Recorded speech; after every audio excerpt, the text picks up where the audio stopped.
Ayun guys, marami tayong natira kanina sa ginawa nating potato salad. Gagawin ko naman siya ngayong drinks. Ayan, i-blender natin siya. Nilagay natin lahat. Hinaiwa-hiwa ko na siya ng cubes. Then, lalagyan natin ng water.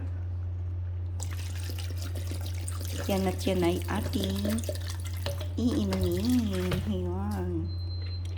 Lagay natin sa blender.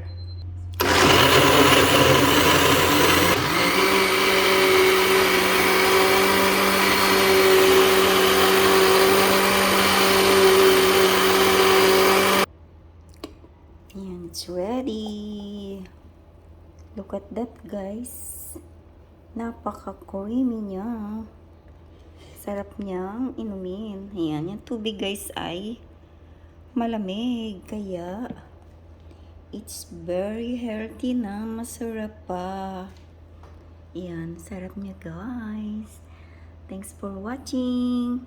Abangan ulit ang susunod na video. Thank you. Let's drink. Cheers.